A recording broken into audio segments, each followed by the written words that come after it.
The 1930s were really the start of the comic book industry, what we know it as today. Comic strips by themselves had been around in the decade prior, depicting larger-than-life characters like Buck Rogers, Tarzan, and Popeye, just to name a few. Popeye was actually the first notable comic character to possess a form of superpowers, in this case, super strength, given to him by an outside source, i.e. canned spinach when eaten. The 1930s comic book industry saw a massive boom in popularity, igniting the era that would become known as the Golden Age of comic books, that lasted until 1950. The superhero archetype was introduced and ingrained within pop culture during this decade, and has since become a staple of the medium. Here are my picks for the most notable and iconic comic characters to come out of this decade. Number 5. Dick Tracy. Debuting in October of 1931, Dick Tracy was one of the earliest examples of the police procedural mystery story, which has since become a backbone of modern-day television, with the likes of Criminal Minds, Law & Order, NCIS, and much more. Tracy is a tough and cunning police detective who uses his wit to solve crimes and foil villainous schemes, sometimes even using advanced technology and gadgets similar to that of James Bond. His villains always had interesting nicknames usually related to their actions or physical appearances, like Big Boy, Breathless Mahoney, Flat Top, Mumbles, or Prune Face, which has to be the worst name you could possibly have. I feel bad for that guy. I think a lot of comic books and superhero stories owe a lot to the over-the-top nature of Dick Tracy, his villains, and the way he solved crimes. Any cat-and-mouse relationship between superheroes and supervillains owe a little bit to Dick Tracy, even a little bit. He made this type of thing popular. I mean, hell, Detective Comics was an entire series which had crime and mysteries as their backdrop, and that came out in 1937, so... Number 4. Captain Marvel. Now known simply as Shazam, Captain Marvel would become one of the most popular comic book characters of the 1940s, truly encapsulating what it meant to be a larger-than-life superhero for kids. He was so popular, in fact, that he even outsold the Man of Steel himself, probably one of the reasons DC would file a copyright infringement suit against Fawcett Comics in 1953, resulting in them obtaining ownership over Captain Marvel, because they believed he was a copy of Superman. Would they have still done it if he hadn't been outselling them? I wonder.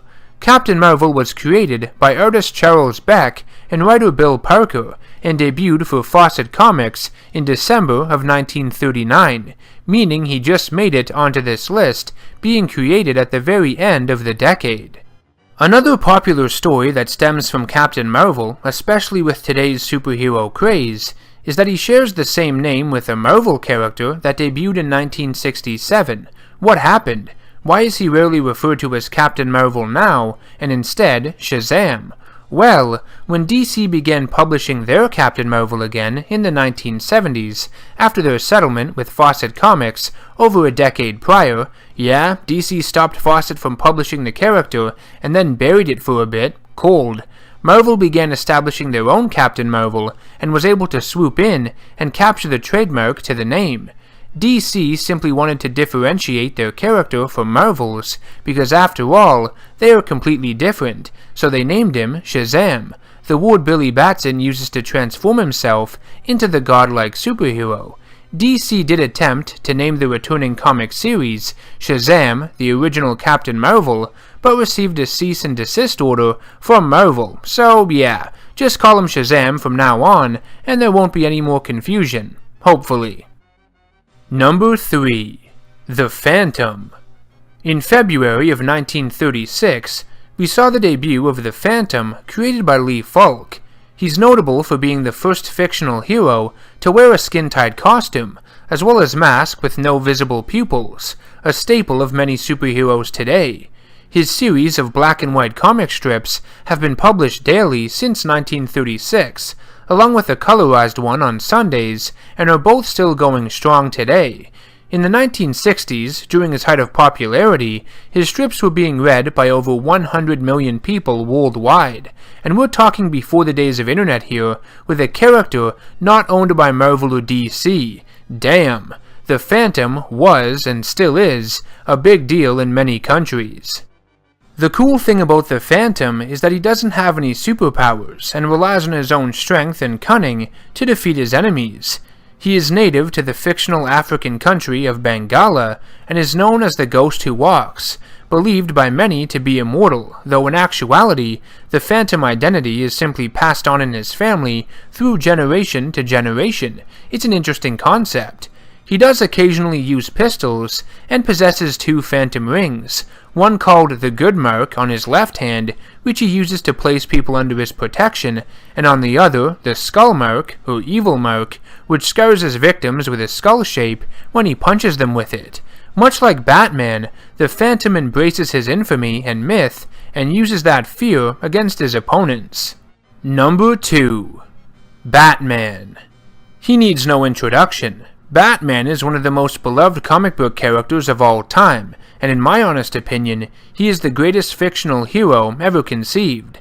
Ever since debuting in Detective Comics number 27 in March of 1939, Batman has been one of the most financially bankable characters in the genre, and his popularity quickly led to merchandise of all kinds, a live-action TV series during the introduction and boom of color television, and several live-action films.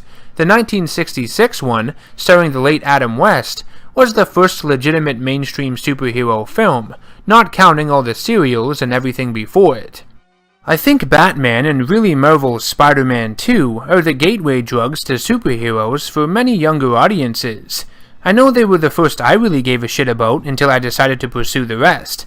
There's something magical about that. They really embody the genre and earn their legacies. Do I need to really say more?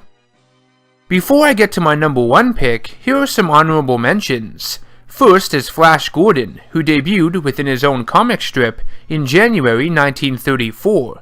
He has been adapted into various animated cartoons over the years, and even a terrible yet oddly fascinating live-action film in 1980, starring Sam S. Jones. Mandrake the Magician was another character created by Lee Falk, and was published alongside the Phantom and Flash Gordon by King Features Syndicate. He was a magician who used illusions and hypnosis to stop criminals. Mandrake is regarded by many as the very first comic book superhero, debuting in 1934, but I would still consider the Phantom as that, because to me, the classic superhero is one with a flashy skin-tight costume, and he was the first to do that. And the number 1 best comic character of the 1930s is Superman. I'm always going to be a Batman fan at heart, he's my boy, but any follower of superheroes and comic books in general would be foolish not to admit that Superman is the true grandfather of all superheroes. Yes, Popeye introduced superpowers, the Phantom, the skin-tight costume and mask, but Superman took these foundations and ran with them, making the genre a household name and evolving it into what we see today. Well, that about does it for the 1930s. Stay tuned in the upcoming months when I take a look at the 1940s and every other decade up until now to see what creative juices were flowing and when. Thanks for watching the video, guys, and I will see you in the next one. Take care.